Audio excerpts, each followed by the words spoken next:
And we want to, again, thank you very much for coming down here tonight.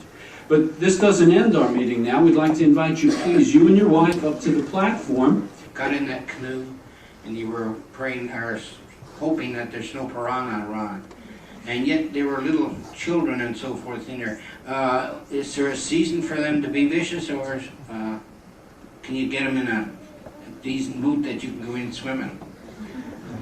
Yes, I think what you said is correct. That's what they explained to us, that there are certain seasons that they are more likely to bite than other seasons, and they seem to know that. Sometimes though accidents occur, we have seen sometimes people that show us that they had been too close to a piranha. But usually it's far and wide in between there. They're very comfortable, and not too many accidents happen in comparison with the danger that you actually imagine. Yeah. But the first time we went to take our baths in the river, you did feel things pass your legs and so forth. So I thought, you know, later on we decided to take our baths from buckets for about 7 years. And then later on, when we were assigned to Brazil, we went into a missionary home, and it had a real bathroom. So for a long time, I would take showers for two times a day, just enjoying warm running water. So even to this day, the best part of your house is the bathroom. Really appreciate water, please.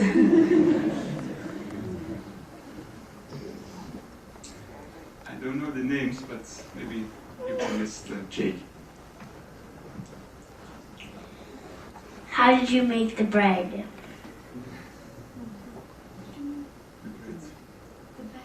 The bread, right? We mostly ate it.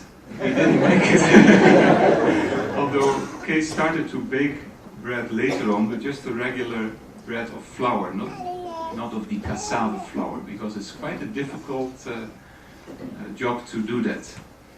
But regular bread we later start to bake, right? Yeah.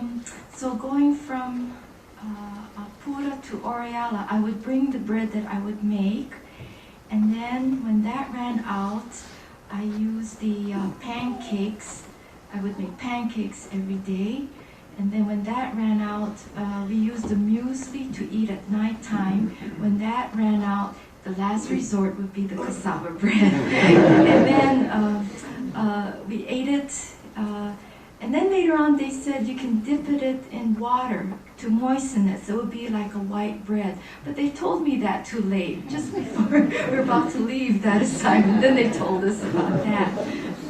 But, yeah. Brother here in the third row, please. Did you make the bread for the memorial? And what kind of wine, where did you get the wine that you used? Well, that was sent from the capital city. We had an arrangement with a sister in the capital city, Paramaribo. She really helped us those years. That once a month or so, she would send a little care package for us with things that we wouldn't be able to buy there. Also some fruits, and there was a small airplane coming to the Apura village. And she also arranged to send the memorial bread and the wine. The concern we always had was in rainy season, and the memorial time is there in rainy season, because if it rains, it really rains, and then the airstrip would be muddy, and the plane would come down, the pilot would look down and say, well, I'm not going to risk landing today, and he would pull up again and go away for a next trip. So we were really praying hard that the rain would subside for a little while so that we would get our supplies, and it worked out well. Brother behind, the fourth row. Notice that on this slide you went with your Bible studies, you studied with groups of families. Was that a common thing? We had quite a few family groups when you think about it. Yeah, that's true. the children, they always were gathered for the study. Mostly the husband and wife, they were all working around the village. So when we started the study, yeah, that's true. We usually had the whole family. Yeah. Yeah, never thought about it, but that's true. Oh, how do we start? Maybe you can choose someone there. Yeah, how did you get fresh water to drink? There was well water in the villages. They had deep wells, and we also boiled the water just to be sure. And we did it for quite a while, a couple of years. Yeah, and when that ran out, we would drink warm soda. Warm.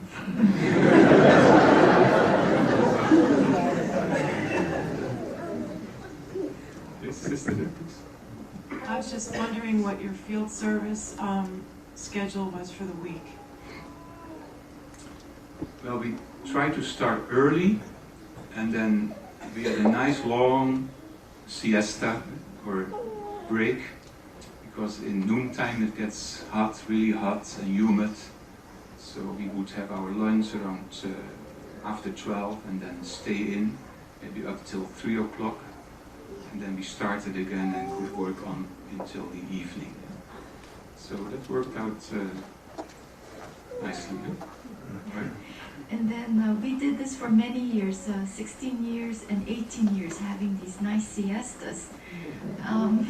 But we would work, let's see, we would wake up around 2:30, 3 o'clock, make coffee, eat some cookies, and then around 4 o'clock, though the sun is still burning, you would go out for 4 o'clock and then stay out until 9:30 or 10 o'clock at night.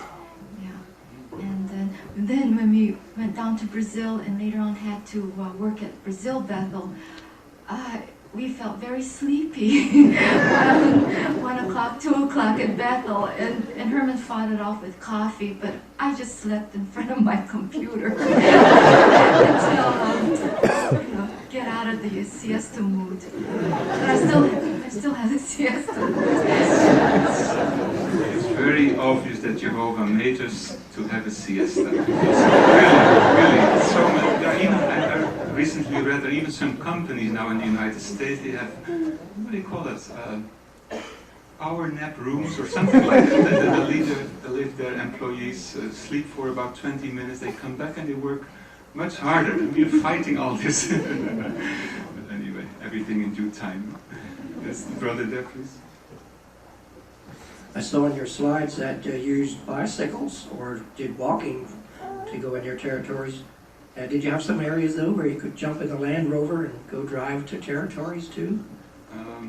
Not the road actually went more or less to our home, where we parked it under the house, but then to visit these huts, sometimes we could use the car a little bit, but to go further you had to use the bicycle. But the distances were not very long. In fact, the whole village had maybe 2,000 people, and then the other village across the river maybe 3,000 at the most. So it was not a very widespread area. So we could walk it if necessary. Let's see, sister here in the front, please. With the communications from area to area, if you had to contact some of the other brothers in that area, how would you work that? Well,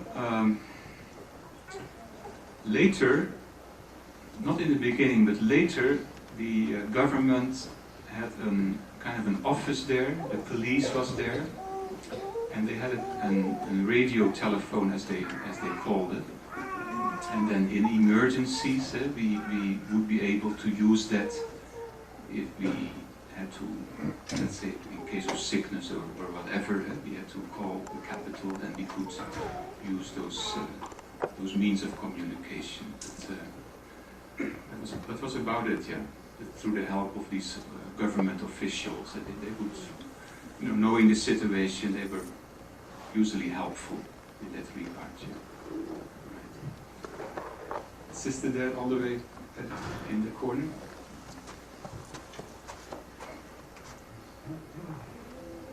Did you have to worry much about crime when you worked till 10 o'clock at night? Let's see. With the snakes, when I would be alone, usually we had so many Bible studies that from the home we would bicycle together, and then Herman would go one way and I would go the other way, and not see each other again, maybe just for lunch. And then again repeated in the afternoon. He would go his way, I would go my way, and I would try to get my studies close to home, and it would go into the night that Herman would have to find me, but he knew where I was and he would fetch me and so forth. But if I was alone and there were the young boys along the roadside, but I would bicycle in the middle of the road because maybe the snakes would just pop out from the grass, and I would be kind of in the middle. And then, but when there were young men, I would say to Jehovah God, please give them mental blindness. They see me, but they don't, know what's happening. And then I would just go home by myself. Yeah, and it worked all right because I am here. Crime was not as bad as in the city areas, I would say. In fact, there were hardly any locks on the door.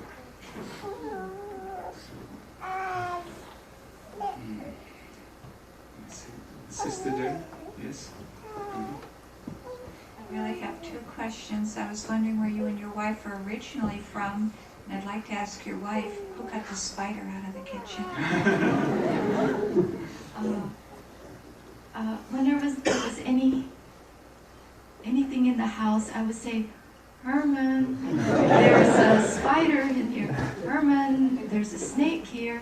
Herman, there is a bat here. And he would get his tea towel, the tea towel. He didn't want to destroy anything, so he would try to grab the creature and then let it go out, and so forth. We had all kinds of stuff come in the house. It was an entomologist's paradise. I had to deal with just about everything. Army ants, those military ants, and I made the mistake 2 times to try to get rid of them. If you destroy a few, the whole army will just come, and just come constantly. And I'm trying to destroy them with the pine oil and water. And I didn't want to disturb Herman because he would be sitting and studying. So I would be struggling for the next 3 hours trying to get rid of them. Later on I learned that the army ants are so useful because they get rid of your cockroaches in your house. And then so I let them in my kitchen. I left them alone in my kitchen underneath the sink. They build their nests and you just tiptoe around them at nighttime. And then just let them go. In fact, the local brothers and sisters or students, they were often laughing at us that we were trying to get rid of these ants, because even when we had, I remember the second time, the circuit assembly, and then the hut had to be cleaned, and then one of those columns of these ants that carry leaves, you see them walking with a leaf on top of them, so one of these columns came through. And the brothers jokingly said, well, here's our cleaning department. And that's true. You saw all the other insects running away, and it left a nice clean kitchen. So we get sometimes so uptight and unreasonable when you just go with the flow, things fall in the right place. But the sister also wanted to know where you come from. Could I just tell one story though? One time I was bicycling home from a Bible study, and it was in the afternoon. And just going home, and I don't know what season it was, but I was surrounded by butterflies, yellow butterflies, back hundreds, and I was just bicycling through this cloud of yellow butterflies. And I said, Jehovah God, it's beautiful. It will never happen to me again. And but there are some beauties there. Yeah. And caterpillars by your tree, just hundreds of them just going like that. Just lovely. Where I came from, I was born in Hawaii, but then we moved to Los Angeles, California, and I was raised there. And then I went to Iowa to Special Pioneer for a couple of years. Then I went to Bethel for 4 years. And there, when Herman came to In '73, I attended Gilead School in Bethel, Brooklyn. And then after a couple of months, I met Kay. In fact, I was studying the library and she was sitting across and we started to talk, and before I knew I had an extra course during Gilead.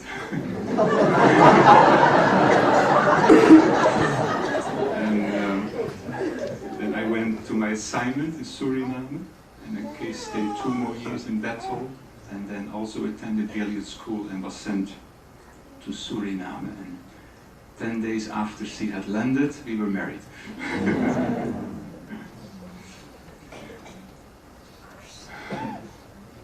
Let's see. Yes, sister, please.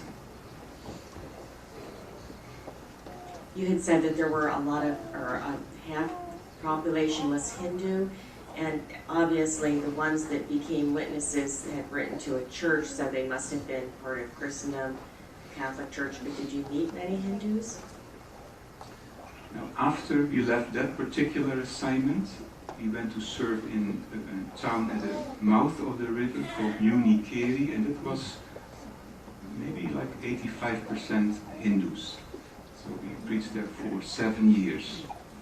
And some of them became witnesses, but it takes a long time, and they usually have to face much family opposition, especially the women, young girls, the daughters, and if they want to take a stand, it's really, really tough for them. But some did become witnesses, yes. I don't know, Brother Ted, how long shall we continue this part? Well, if you'd like to go on to give your talk or conclude with the friends, I see that many want to ask you questions. Yeah. It's really up to you. Okay, well, if everybody agrees, we take a few more questions. Sister there, yes. There's a few young people here that I know that expressed a desire to possibly go into another country to help where they need. What advice would you give them?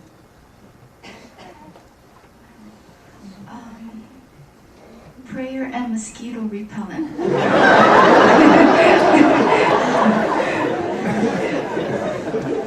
When you're here, buy a good supply.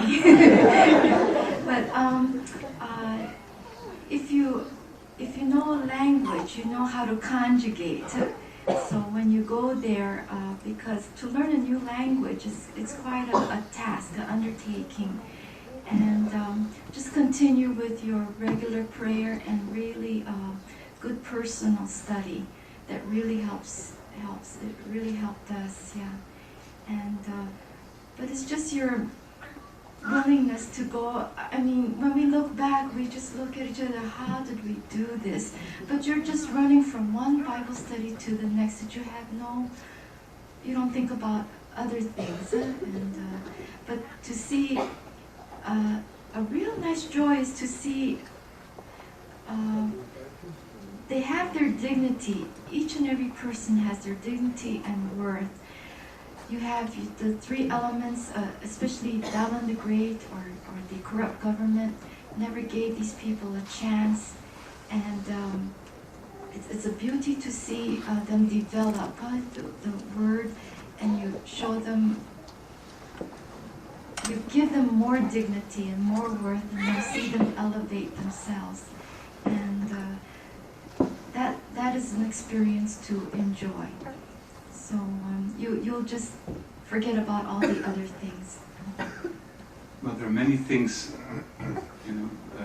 that could be good advice. Now, there's one scripture that has helped us a lot to focus our efforts in the missionary work, and that's Proverbs 19.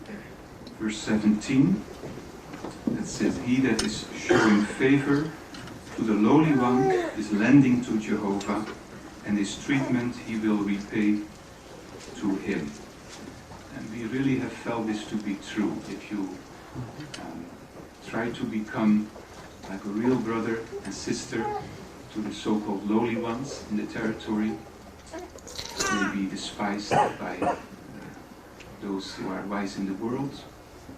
It's a tremendous joy to see their response to the truth, and like the scripture says, Jehovah will repay you for doing that. You really get nice blessings. And so you go to another country, mostly you come in countries where the conditions are much different, many more poor people of little means, but we have felt associating with them and really creating a bond with them has given us many, many rewards. So that's one thing, perhaps. Okay, yes, please. Then. Well, you brought out how learning a new language might be hard, and how many languages have you spoken, and how many do you know?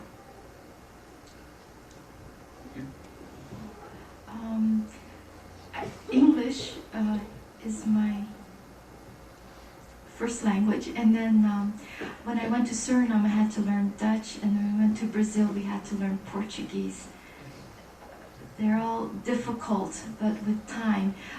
When you learn a new language, to make a watchtower comment, it took me about 1 hour to prepare, and then to do it in English and then translate it into that language. Learning Portuguese, when getting older, it's harder. Huh? So when we were down in Brazil, everything was, the first words we learned was tudo bem, which means, how are you? And then if you say, tudo bem, how are you? You would say, tudo bem, I'm all right. But I got so upset with that 2 words, tudo bem, I got frustrated with it. But after a while, you put more efforts in learning. And then we were so tired to be in a new congregation, a new territory, just a new surrounding, that at the Kingdom Hall, I was very sleepy again, and then I would sleep, but I saw Herman, he wasn't sleeping, he was just staring. I knew he was tired, yeah. But first our notes are in the dictionaries, and then later on we let go. We really put a lot of efforts. We had to answer about 150 questions every night for homework, and I would write it out, every word, every answer out, so I could learn the language. And then it comes in handy. Now we get email, the internet, Juno mail from Brazil now, and then we can read it, we understand it, so it was worth it to learn another language. And then, so just put a lot of effort into it. Tudo bem? Tudo bem. Brother in the back, yeah, later in the front. Do you get very much opposition from the clergy, religious people in those areas? We did in the beginning when those letters were sent. We hadn't witnessed it ourselves, but some of the villagers later told that the priest showed those letters in the church and said, "How do they dare to send me these letters? These are people that hardly can read and write, and they're telling me what to do." So he was quite upset. And then they were often told, "Well, if you die, you will not be allowed to be buried here in the village cemetery," and threats like that. But in time, these all have been overcome. Yeah, let's calm down. Yeah, when it did happen, our Bible studies were affected.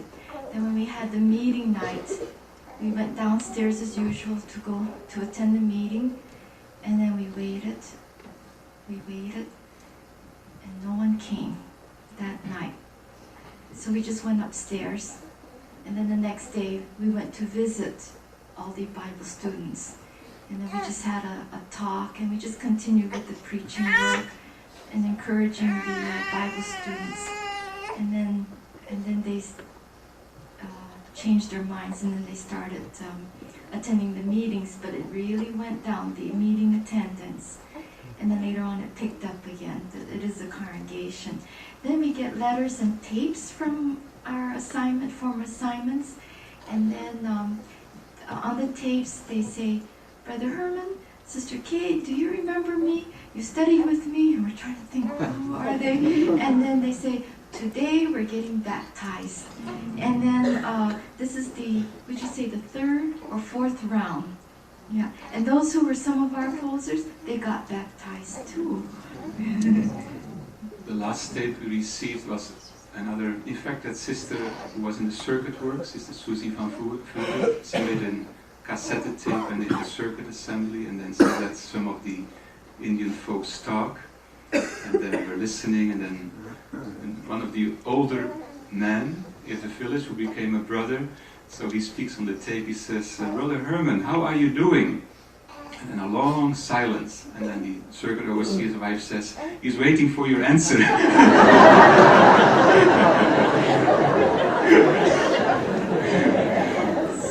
he has to get his email fixed. Yes. I have two questions. I was wondering if either of you got sick because of eating or drinking something, and also if any of your family members learned the truth. Well, we didn't get too sick. Of course, we had some sicknesses during that time, but not really that serious that would require, let's say, that we had to leave the assignment to stay in a hospital. So we were quite fortunate, and we tried to be very careful with what we ate and what we drank. So the second part of the question, both were raised in the truth. As far as my part is concerned, my father and mother taught me the truth, my mother first. And throughout my young years, I can only remember them talking to me as if I would go and finish school and become a pioneer. It was such a self-evident thing for them that, you know, I started to believe in it too. So when I finished school, that was the obvious thing to do, to start at pioneer work. And for many, many years, they have been very helpful, supporting me. I know it had been, like, was a sacrifice for them too when I left abroad, because they had no other children. But I knew that at one hand they were very sad, on the other hand they were very happy that I would serve as a missionary. And sometimes, you know, we sent tape recordings to each other. Later we had opportunity to call, and sometimes at international assemblies we went back to visit. So I must give much credit to my parents, and I tell you that, I don't know, if they hadn't been so firm with me, probably I wouldn't be sitting here today, because I remember that during my school years, going to the Kingdom Hall for a time was just about as appealing as going to the dentist to me. But they never let me off the hook. They always made sure that I went. And when I went through that period, I really look back and said, well, if they would have let go those years, I don't know what would have happened. So I'm very happy for their consistent training. No. Yes, well, that. Has it taken much for you to get used to your assignments now being back here at Bethel? Obviously, it's much different for you, right? Okay, you answered the question. First, tell also about your parents and family, and then. Yes, my parents are in the truth, and then they studied with my sister and I.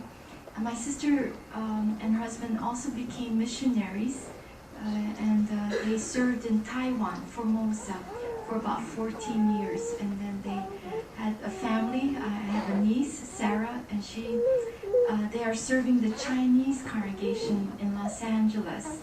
And Sarah just got baptized at this assembly down in Long Beach this year.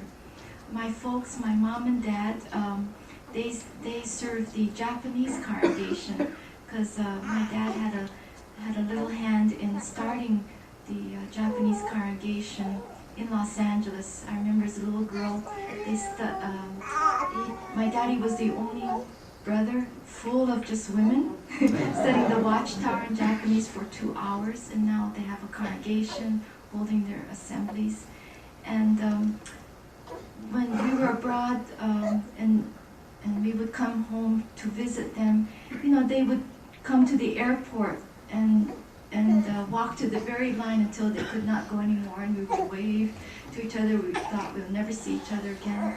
But now that we are back here, in October I went back home, and my mom says I can't go to the airport because of her legs.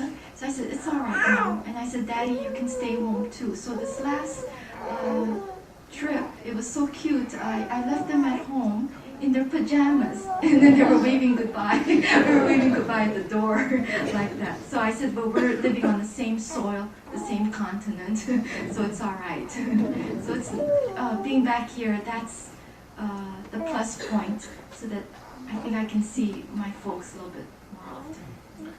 To come back to your question, well, it said, so of course it was a big change for us to work now at Brooklyn Bethel. These kind of assignments really gave us a bit of an idea how it must have been like among the first Christians. That's what I always thought, so simple, and seeing the joy among them. Now at Bethel it's a big modern undertaking, but it is also necessary, of course, and there are many fine things that we enjoy now that we didn't have there. For example, at Bethel, as you know, we have the custom of having the daily text discussion every morning, and then 4 Bethelites have a comment for about a minute, and then after that the chairman, maybe 10 minutes. And usually to make 1 minute comment, maybe they have studied 2 hours or 3 hours to prepare that 1 minute. So just sitting there and then listening to, you can say, maybe 8-10 hours worth of personal study each morning is really a privilege. You really hear things that make you think. And then to see the older brothers and sisters there, where I work at the writing department, we have, for example, Brother Klein, Brother Barry, Brother Barr, and Brother Swingle is also part of the writing committee, and just to observe these elderly brothers going to work every day, seeing the load they have to carry. Well, these are experiences we never would have had, of course, in the bush. So somehow things balance out. But talking now about Bethel, okay, I have a question to what are you doing there, and can you tell a little bit about your department? Okay. I got assigned to work with the Public Affairs Office, and that's that new department there that you've read about. And it's a big adjustment, because in preaching you've got to talk a lot, but in this department you got to be confidential. So, but it's a big responsibility. It's interesting. It's because I have a little script. Can I just tell you from here?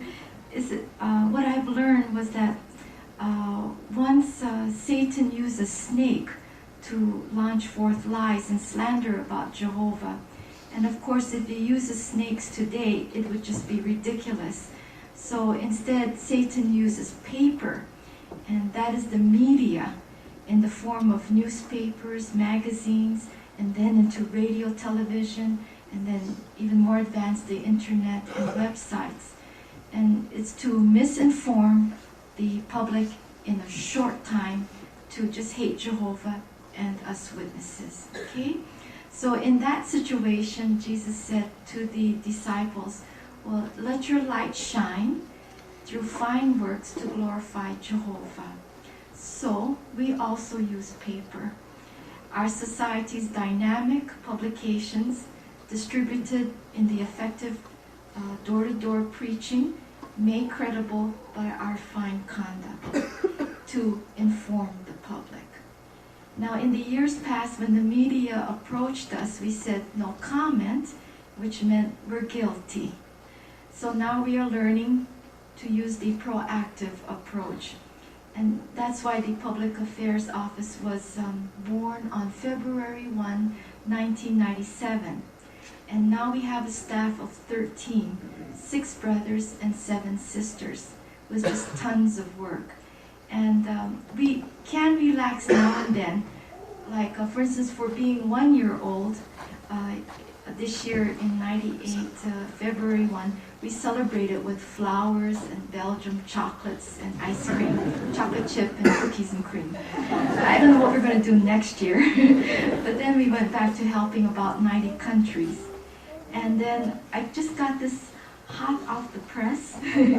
Then this year, now we are called the Public Affairs Office, but to distinguish us from other branches that are setting up their own public affairs desk, it's called Public Affairs Desk, and then 15 countries have that. It's Austria, Brazil, Britain, Canada, Czech Republic, Denmark, France, Germany, Greece, Hungary, Japan, Russia, Spain, Ukraine, and Yugoslavia. And there are 57 more branches in the works, okay, setting up their own public affairs desk. And we're not called news service or public relations because the public affairs just take it one step further than public relations. Because the job is to reach out to an audience, hard to reach in the house-to-house work, who just know little about the Jehovah's Witnesses. Like, for instance, the writers and journalists, reporters, educators, lecturers, professors, scholars, teachers, historians, government officials, diplomats, ambassadors, and other professionals. Now, with nothing to hide and no secrets, we then, in an open, positive manner, educate and inform them with accurate and honest facts, who we are, about our transparent, like this glass table, organization, and tell them what we do. And it is very necessary because the world has always viewed Jehovah's Witnesses as a sect, and an adjective has been placed before the noun, dangerous. So in some countries in Western Europe, we are a dangerous sect, and with the label as being anti-individual, anti-family, anti-social, anti-life, and anti-blood. So are you that dangerous? So it's just a bad reflection on Jehovah. And unfortunately, some witnesses have been demoralized or discouraged, and because of these lies. So how does one dispel or demystify that false label? So in early February this year, a French film crew requested to come, and the governing body allowed them to film the headquarters. And we sighed, this department sighed, because of past negative filming. And in France, Jehovah's Witnesses are labeled as a sect. So when the film was aired on television on February 29 in 107 cities in France, critics of the program said that it was the best seen in 3 or 4 years. It could have been better, but it was good. The journalists used the word sect only 2 times, and the word dangerous 0 times. And we were not lumped with the cult because we do not rape, we do not commit crime, or do mass suicides. Though some of the practices are shocking, like the blood issue and the disfellowshipping arrangement, they're not dangerous. They're a loyal, fair, open-minded people. They're not just for the millennium, but we are helping neighbors. It is a hard-working group and of people. The preaching work is really hard. And then one ex-witness woman was interviewed, and she said that she needed psychiatric help when she left the truth because while a witness, she could not smoke, read romance novels, and see R-rated movies.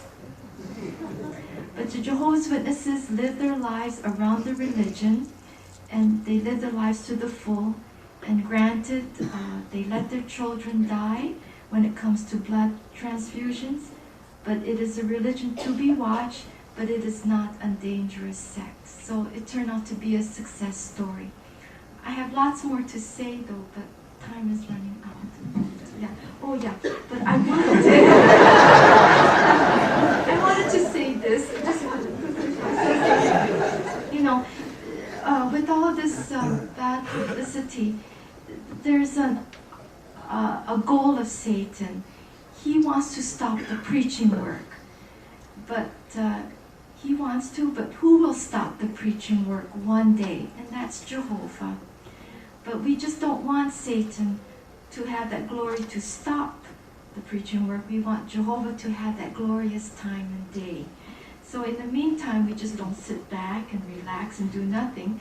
We will just continue to defend Jehovah, his good name, and preach until Jehovah says, okay, now it's time to stop.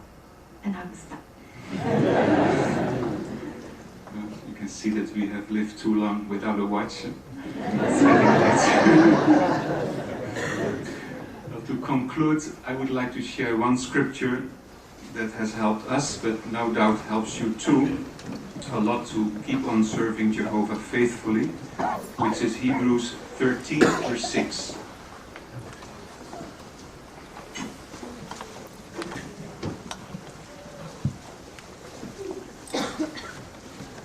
Some years ago, we had this scripture as a year text, maybe you remember. It says, so that we may be of good courage and say, Jehovah is my helper. I will not be afraid. What can man do to me? Now, Jehovah is my helper. I'm sure you two agree these are really heartwarming words. When you think about it, that Jehovah presents himself as a helper to us personally. Now, it's of interest that this word helper occurs 6 times in the Christian Greek scriptures. Now, 4 times it refers to the Holy Spirit, 1 time it refers to Jesus Christ, and 1 time, this time here in Hebrews 13:6, it refers to Jehovah.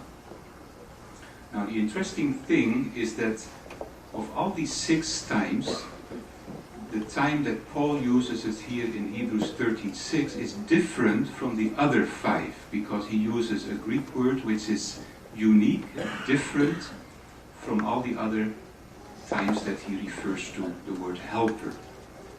And what does that word helper, that 1 time is mentioned in the Christian Greek scriptures, really means? Well, according to one biblical dictionary, it means to someone who responds to a call for help. Someone who responds to a call for help. Now, what does this mean? Now, to illustrate the meaning of this word helper, think of a setting that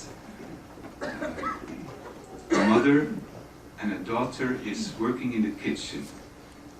The mother is preparing a meal, and the daughter wanders in and says, Mom, may I help you?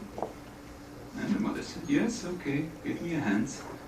And the daughter helps, and they prepare the meal together. So the daughter is a helper.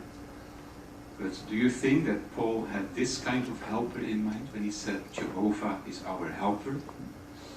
No, he didn't use it in that sense. It's much more like this. The daughter is in the kitchen. She is preparing a meal, and she is not so good at it yet as Mom. Clock is going, time is ticking away, supper time is approaching, the kitchen looks more and more a dangerous place to be in. She is running around, she gets panicky and she cries out, Mom, please, help me! And then Mom comes in, and with her experience and calmness, she gets everything in order. Now is Mom a helper? Well, now we come more to the sense that Paul had in mind when he said Jehovah is our helper. But notice one more difference between these 2 examples. The daughter came in without being asked to come in. But in the last example, the daughter cried for help. She asked for help, and only after crying for help, mother came in to save the day for the daughter. And that's what the Bible dictionary says. Jehovah is a helper. He is someone who responds to a call for help. Well, what implication does that have for us? Well, it means that Jehovah is available. His tremendous strength and power is on our side, but we have to ask Jehovah for help before he comes thundering in the kitchen, so to speak, to give us a helping hand. And that certainly brings down the value and importance of prayer. We have to ask Jehovah to help us. And then, if we do that faithfully, then it really doesn't matter too much whether you are in Suriname, or in Brazil, or in Brooklyn, or in Bath, or in Nazareth. Jehovah is there, as long as we call on Jehovah's help. If we do so, we will experience what is mentioned here in verse 39 of Hebrews 10.